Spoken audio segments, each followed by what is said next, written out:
There is a woman I want you to think about for a moment. She is intelligent. She is accomplished. She has lived a full, rich, extraordinary life. And she walked out of the house this morning in an outfit that told none of that story. Not because she does not care, but because 5 specific pieces in her wardrobe are quietly, consistently working against her. And the most frustrating part is that most of them feel comfortable. Some of them feel classy. A few of them she has owned for years and never once questioned. Today, we are questioning all 5.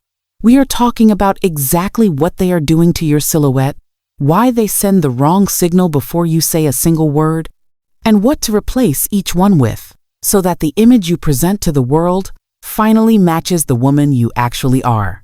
Before we go further, I want to hear from you right now. In the comments below, tell me this. When you get dressed in the morning, do you dress for how you want to feel, or do you dress for comfort first and style second? There is no wrong answer. I genuinely want to know where you are starting from, because this community is built on honest conversations exactly like that one. And if you have not yet subscribed to Ebony Lifestyle, this is your invitation. This channel is a sanctuary built specifically for Black women over 50 who are done settling and ready to live with genuine elegance every single day. Hit subscribe and turn on the notification bell so you never miss a conversation designed entirely for you. Now, let us begin. 1. The waterfall cardigan. Long, open front, soft and drapey. No shoulder structure whatsoever. Fabric that simply falls and keeps falling past the hips. I know it is comfortable. I know that throwing something like that on in the morning and telling yourself it is styled feels like a reasonable solution. But here is what that cardigan is quietly doing to your silhouette every single time you wear it. It is erasing you. A waterfall cardigan has no shoulder line, no defined waist, no intentional structure. It does not flatter a body. It dissolves one. And when a woman dissolves into her clothing, she does not look relaxed or effortless. She looks like she stopped deciding. The world picks up on that signal faster than you would ever imagine. The women who walk into rooms and make people pay attention without saying a word are not hiding inside their clothes. They are framed by them. Every layer they choose is doing a specific job, creating structure, defining a clean line, communicating intention. That is the difference between wearing a garment and using one. The replacement is a short, structured jacket. It does not need to be stiff or formal or intimidating. A collarless, structured jacket in a warm, neutral tone. A short knit jacket with actual weight and body to it. A soft linen blend blazer that ends cleanly at the hip. What matters is that the shoulder is present and defined. The fabric should carry itself. It should not fall. It should stand. Here is the outfit. A cream shell top, a camel short structured jacket, dark straight leg trousers, and a pair of gold hoop earrings. That combination does not require a significant investment, but it communicates something a waterfall cardigan is physically incapable of communicating. She made a decision. She chose this. She meant this. When you are shopping for this replacement, the test is simple. Put it on and look at your shoulder line in the mirror. If you cannot clearly see where your shoulder ends and the sleeve begins, keep looking. The shoulder is where authority lives, in a jacket. A structured shoulder tells the room you are present, grounded, and not going anywhere. 2. The printed tunic top. You know exactly what this is. A large floral or abstract print, 3/4 sleeves, a relaxed fit with side slits, usually paired with slim black pants because that pairing feels balanced. I understand why women reach for this. The print feels like visual interest, like the fabric is doing the style work, so you do not have to think too hard. But that is precisely the problem.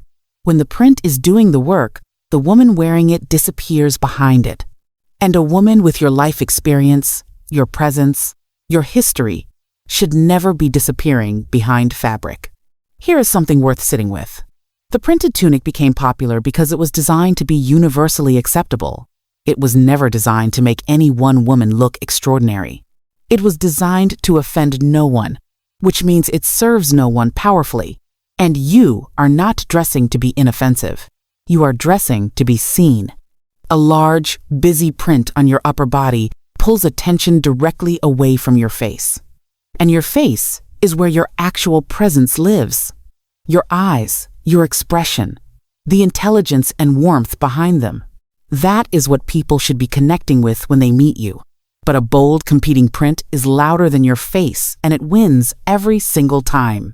The replacement is a solid, rich-tone blouse in quality fabric. Emerald green, deep burgundy, cobalt blue, chocolate brown, warm ivory. When you bring one single powerful color close to your face becomes the focal point of the entire look. The color works for you. You are no longer competing with your own clothing. An emerald silk blouse, wide leg black trousers, gold hoop earrings, and a deep burgundy structured bag.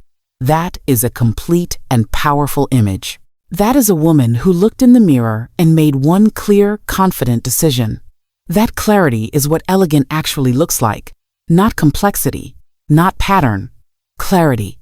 If solid color feels too bare at first, that is simply the print dependency speaking. What you are feeling is the absence of distraction. Stay with it, because once you experience how differently people respond when your face is the first thing they see, you will not want to go back. 3. The capri pant. I know some of you are already shaking your heads. Stay with me, because the visual mechanics here matter enormously. The capri pant cuts your leg at one of the most unflattering points on the lower body, right at the mid-calf. That single break in the silhouette line does 3 things simultaneously. It shortens the visual length of the leg. It interrupts the natural flow of the outfit, so it looks unresolved. And it sends a specific signal about what you were thinking about when you got dressed. That signal is practicality first, presence second. I want to be clear. Comfort is not the enemy. Moving through the world comfortably in clothes that work for your body is never the problem. Comfort and elegance live together beautifully in the right pieces. The issue is that the capri pant communicates a visual resignation that has nothing to do with how you actually feel on the inside. Especially paired with a printed tunic top, the entire silhouette collapses into what I call department store practical. And department store practical is not a look. It is a default. You have lived too fully and worked too hard to show up as someone's default setting. The replacement is a full-length straight trouser, an ankle-grazing cigarette pant, or a soft, wide-leg trouser with real drape and weight in the fabric. The hem should end either right at the top of your shoe or just barely kissing the floor. When the trouser length is intentional, the entire body reads longer, more complete, more resolved. Navy straight trousers, an ivory blouse, a structured leather loafer, and a gold watch. That is what effortless actually means in practice. Not that you skipped the thinking. It means the thinking was so good that the result looks like it could not have been any other way. And a word about wide-leg trousers specifically. A wide-leg trouser with good fabric weight creates one of the most elegant silhouettes available after 50. It drapes cleanly. It balances the upper body beautifully. Try it once with a fitted top tucked in and a structured shoe. You will change your mind immediately. 4. The matching jewelry set. This one surprises people every time. The coordinated necklace and earrings and bracelet that all came from the same collection. Same stones, same metal finish, same design family. It feels cohesive. It feels like everything is already solved. But here is what a full matching set communicates to every room you enter. I bought a set, and that signal, quiet as it is, reads very differently from intentional personal style. Intentional style is built. It is curated. It evolves over time. A set was simply purchased. Sophisticated rooms know the difference. Luxury women do not buy sets. Luxury women build stories. When dressing clients for high-stakes environments, for events where every detail is read and evaluated, we never reach for a set. We reach for one strong leading piece and allow everything else to support it quietly. Perhaps the lead is a pair of oversized sculptural gold hoop earrings. They carry the room. Everything else is secondary.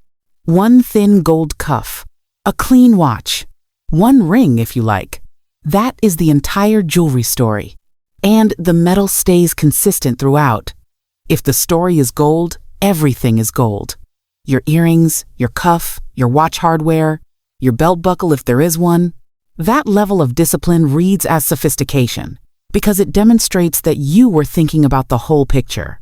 A crisp white blouse, dark tailored trousers, gold hoop earrings, one gold cuff bracelet, and tortoiseshell sunglasses resting on top of your head.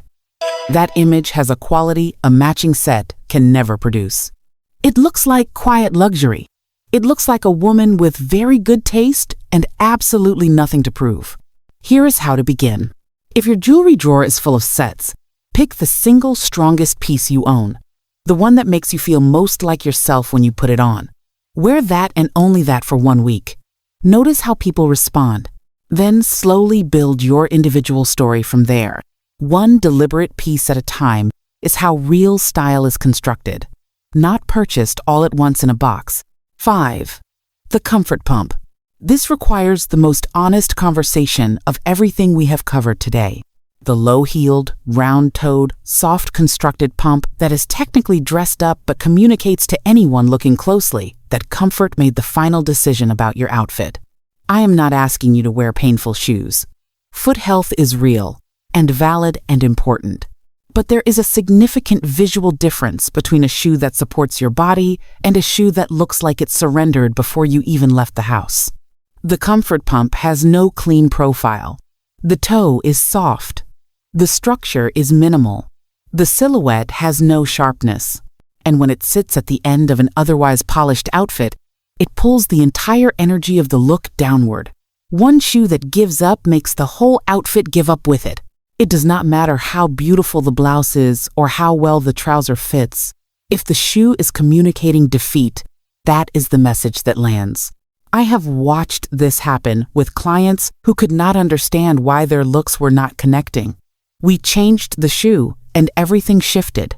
Every single time. The shoe is the foundation of the look. It is the final word. When your foundation is soft and shapeless, the entire structure above it loses credibility. But when your shoe has a clean line and a confident profile, it anchors everything above it. It makes the trouser look more intentional. It makes the blouse look more refined. A strong shoe elevates everything it stands beneath.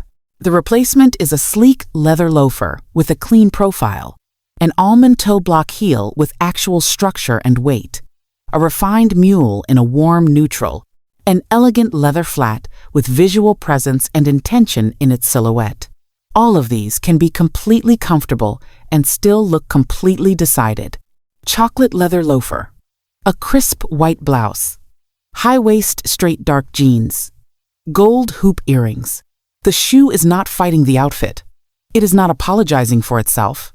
It is finishing the sentence the rest of the outfit started. That is what a well-chosen shoe does. It completes the thought and closes the image. 5 pieces, each one a quiet conversation happening between your wardrobe and the world. And now that you know what they are saying, you get to decide whether you want to keep saying it. This season, we are choosing to be seen.